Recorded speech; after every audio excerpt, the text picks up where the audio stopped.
নমস্কার বন্ধুরা, সকলকে আমার চ্যানেলে স্বাগত। আজকের ভিডিওতে কলকাতা হাইকোর্টের এক ঐতিহাসিক যুগান্তকারী রায় নিয়ে আলোচনা করব। যে রায়টির ব্যাপারে জানার পর সকল প্রবীণ নাগরিকের মুখে অবশ্যই হাসি ফুটবে। এই রায়টি প্রবীণ নাগরিকদের জন্য অত্যন্ত গুরুত্বপূর্ণ। এই রায়ে কি বলা হয়েছে, প্রবীণ নাগরিকদের জন্য কি কি নির্দেশ দেওয়া হয়েছে এই রায়ের ফলে, এবং এই রায় কতটা গুরুত্বপূর্ণ একজন প্রবীণ নাগরিকের জন্য, সকল কিছু আজকের ভিডিওতে বিস্তারিতভাবে আলোচনা করব। ভিডিওটি অবশ্যই প্রথম থেকে শেষ পর্যন্ত দেখবেন এবং ভালো লেগে থাকলে অবশ্যই একটি লাইক করবেন এবং সকলের সঙ্গে শেয়ার করবেন। আর সেই সাথে এই চ্যানেলে যদি প্রথমবার হয়ে থাকেন, এই রকমের ইনফরমেটিভ ভিডিও আরও দেখার জন্য যারা এখনও পর্যন্ত চ্যানেলটিকে সাবস্ক্রাইব করেননি, তারা অবশ্যই চ্যানেলটিকে সাবস্ক্রাইব করে নিতে ভুলবেন না। তাহলে চলুন আমরা বিস্তারিত জেনে নিই। আজকের কেসটি Rampada Basak and others case. চলুন তাহলে আজকের এই কেসটির ব্যাপারে আমরা বিস্তারিত জেনে নিই। প্রথমত আমরা জানব রামপদবাবু কে ছিলেন। রামপদবাবু ছিলেন পশ্চিমবঙ্গের নদিয়া জেলার তাহেরপুর এলাকার বাসিন্দা। প্রথমে 3 জনের ছিল ছোট্ট সংসার ওনার, অর্থাৎ প্রথম সংসারে 3 জন ছিলেন। তিনি ছিলেন, তার স্ত্রী ছিল এবং তার পুত্র ছিল। এরপর পুত্রের যখন বিবাহের সময় হয় তখন তিনি দেখে শুনে একজন পুত্রবধূকে নিয়ে আসেন এবং পুত্রের বিবাহ দেন। প্রথম অর্থাৎ পুত্রের বিবাহের পর প্রথম সমস্ত কিছু ঠিকই ছিল, কিন্তু আস্তে আস্তে তাদের প্রতি অর্থাৎ রামপদবাবু এবং তার স্ত্রীর প্রতি তার পুত্রবধূর অত্যাচার আস্তে আস্তে শুরু হয় এবং আস্তে আস্তে এই অত্যাচারের মাত্রা এতটাই বাড়তে লাগে যে রামপদবাবু বাধ্য হয়ে পুত্র এবং পুত্রবধূর অত্যাচারের বিরুদ্ধে কলকাতা হাইকোর্টের দ্বারস্থ হন। এই বৃদ্ধ দম্পতি অর্থাৎ রামপদবাবু এবং রামপদবাবুর স্ত্রী 2021 সালের 12ই জুলাই কলকাতা হাইকোর্টে একটা রিট পিটিশন দাখিল করে এবং এই রিট পিটিশনে ওনাদের আইনজীবী জানায় যে তিনি অর্থাৎ রামপদবাবু এবং তার স্ত্রী পুত্র ও পুত্রবধূর অত্যাচারে অতিষ্ঠ হয়ে উঠেছেন এবং এখন তিনি তার পুত্র পুত্রবধূর সাথে একসাথে থাকতে চান না এবং বাড়ি থেকে তাদেরকে অর্থাৎ পুত্র এবং পুত্রবধূকে উচ্ছেদ করে তিনি সেই বাড়িতে তারা দুজনে স্বাধীনভাবে বসবাস করতে চান। বিচারপতি অর্থাৎ এই কলকাতা হাইকোর্টের বিচারপতি তাহেরপুর থানার অফিসার ইনচার্জকে প্রথমত ইনফর্ম করেন এবং তাদেরকে সে বৃদ্ধ দম্পতিকে সুরক্ষা নিশ্চিত করতে এবং সিনিয়র সিটিজেন অ্যাক্ট অনুযায়ী তাদের সমস্ত রকমের সুরক্ষাবিধি প্রদান করতে আদেশ দেন।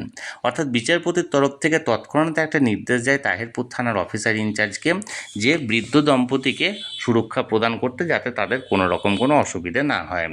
এরপর তাহেরপুর থানার অফিসার ইনচার্জ আদালতে জানায় তারা বৃদ্ধের সুরক্ষা নিশ্চিত করেছেন। এরপর বিচারপতি জানায় প্রবীণ নাগরিকদের পূর্ণ অধিকার আছে নিজের বাড়িতে স্বাধীনভাবে বসবাস করার এবং সেই বাড়ি থেকে তিনি চাইলে পুত্রবধূকে উচ্ছেদ করা, এবং এটি ভারতীয় সংবিধানের 21 নম্বর অনুচ্ছেদে লেখা আছে, এটি বিচারপতি জানান। অর্থাৎ ভারতীয় সংবিধানের 21 নম্বর অনুচ্ছেদ অনুযায়ী কোনো প্রবীণ নাগরিক যদি চান তিনি তার বাড়িতে স্বাধীনভাবে বসবাস করতে পারেন এবং সেই বাড়ি থেকে তিনি পুত্র বা পুত্রবধূ বা কন্যা বা জামাতাকে কিন্তু উচ্ছেদ করতে পারেন। এই কেসের যিনি বিচারপতি ছিলেন মহামান্য বিচারপতি রাজাশেখর মান্থা, তিনি জানান যে জাতি তার অসুস্থ প্রবীণ নাগরিকের যত্ন নিতে পারে না সেই জাতি পূর্ণ সভ্যতা অর্জন করেছে এ কথা বলা যাবে না।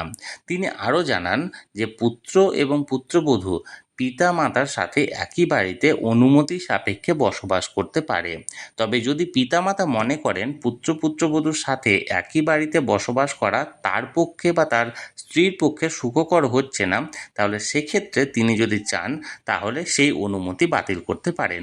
অর্থাৎ এক্ষেত্রে বৃদ্ধ দম্পতি যদি চান যে তিনি তার পুত্র এবং পুত্রবধূর সাথে একই বাড়িতে থাকতে পারছেন না এবং তাতে তিনি স্বাধীনভাবে বসবাস করতে পারছেন না, তবে তিনি চাইলে তাদেরকে এই বাড়ি থেকে উচ্ছেদ করতে পারেন। তবে এই কেসে একটি মেন ইস্যু ছিল, সেই ইস্যুটা ছিল maintenance and welfare of parents under senior citizen act 2007। এর বিকল্প প্রতিবিধান থাকা সত্ত্বেও কোনো প্রবীণ রিট পিটিশন করতে পারেন কি পারেন না সেই বিষয়ে। তবে এই প্রসঙ্গে কলকাতা হাইকোর্ট জানায় একজন প্রবীণকে বিকল্প প্রতিবিধানের জন্য দেওয়ানি কোর্টে পাঠানো ভুল সিদ্ধান্ত ও তার পক্ষে যন্ত্রণাদায়ক, অর্থাৎ তাকে প্রচুর পরিমাণে হ্যারাসমেন্টের শিকার হতে হবে দেওয়ানি কোর্টে যেতে গেলে। এছাড়াও 21 নম্বর ধারা অনুযায়ী নিজের বাড়িতে থাকা একটি মৌলিক অধিকারের মধ্যে পড়ে এবং এক্ষেত্রে রিট পিটিশন সহায়ক হবে তাদের ক্ষেত্রে। এছাড়াও আরও একটি বিচার্য বিষয় ছিল যে পারিবারিক হিংসার আইন অনুযায়ী পুত্রবধূ চাইলে তার অধিকার আছে স্বামী বা শ্বশুর বাড়িতে শেয়ার হোল্ডার হিসাবে বসবাস করার।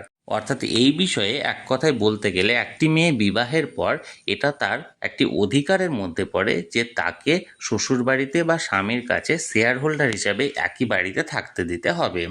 তাই এই প্রসঙ্গে একটি এখানে সমস্যা তৈরি হয় যে এই অধিকার অনুযায়ী যদি সেই পুত্রবধূ চান যে তিনি তার শ্বশুর বাড়িতে বসবাস করবেন শেয়ার হোল্ডার হিসাবে, তাহলে সেক্ষেত্রে রামপদবাবু কিভাবে তাকে বাড়ি থেকে উচ্ছেদ করবেন। এ প্রসঙ্গে হাইকোর্টে সুপ্রিম কোর্টের একটি উদাহরণ টেনে বলেন যে প্রবীণরা নিঃস্ব বলে তাদের দূরে যেন না ঠেলে দেওয়া হয় বা তাদেরকে অন্যের দয়ায় যেন বেঁচে থাকতে না হয়। হাইকোর্ট জানায় পারিবারিক হিংসার আইন 2005 এবং বরিষ্ঠ নাগরিক আইন অর্থাৎ সিনিয়র সিটিজেন অ্যাক্ট 2007 দুটোই বিশেষ আইন। এক্ষেত্রে যে কোনো রায় প্রদানের ক্ষেত্রে দুটি দিকই বিশেষভাবে নজর রেখে সামঞ্জস্যপূর্ণ ও যথাযথ রায় প্রতি ক্ষেত্রে দিতে হবে। অর্থাৎ এক্ষেত্রে দুটি বিশেষ আইন আছে। প্রথম যে বিশেষ আইন সেটা হলো পারিবারিক হিংসার আইন, যেটি মহিলাদের ক্ষেত্রে প্রযোজ্য, এবং অপরটি হলো সিনিয়র সিটিজেন অ্যাক্ট অর্থাৎ বরিষ্ঠ নাগরিক আইন। এবং দুটোই যেহেতু বিশেষ আইন, তাই এক্ষেত্রে রায় প্রদানের সময় এই দুটো আইনের দিকে বিশেষভাবে নজর দিতে হবে এবং নজর দিয়ে রায়টিকে প্রদান করতে হবে। কলকাতা হাইকোর্ট জানায় এই মামলায় যেহেতু পারিবারিক হিংসার আইন অনুযায়ী আবেদন জানানো হয়নি, তাই এই কেসের রায় বৃদ্ধ দম্পতির পক্ষে দেওয়া হয় এবং বৃদ্ধের পুত্র ও পুত্রবধূ ও তাদের পরিবারকে বাড়ি থেকে উচ্ছেদ করার আদেশ দেওয়া হয়।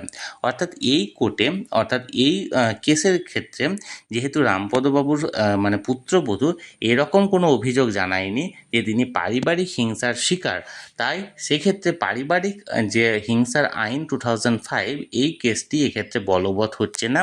তাই এক্ষেত্রে একমাত্র বরিষ্ঠ নাগরিক আইন 2007 এই আইনটি প্রযোজ্য এবং এক্ষেত্রে বৃদ্ধকে অর্থাৎ রামপদবাবুকে সেই বাড়িতেই স্বাধীনভাবে বসবাস করার অধিকার প্রদান করা হয় এবং এক্ষেত্রে পুত্র বা পুত্রবধূ বা তাদের আরও যে সমস্ত আত্মীয় স্বজনরা ছিল তাদেরকে কলকাতা হাইকোর্টের তরফ থেকে পরিষ্কারভাবে নির্দেশ দেওয়া হয় যে তারা যেন ইমিডিয়েট বৃদ্ধের বাড়ি ছেড়ে অন্যত্র বসবাসের সন্ধান করে নেয় এবং বৃদ্ধ দম্পতিকে নিজের মতো স্বাধীনভাবে বসবাস করতে দেওয়ার স্বাধীনতা দেওয়া হয়।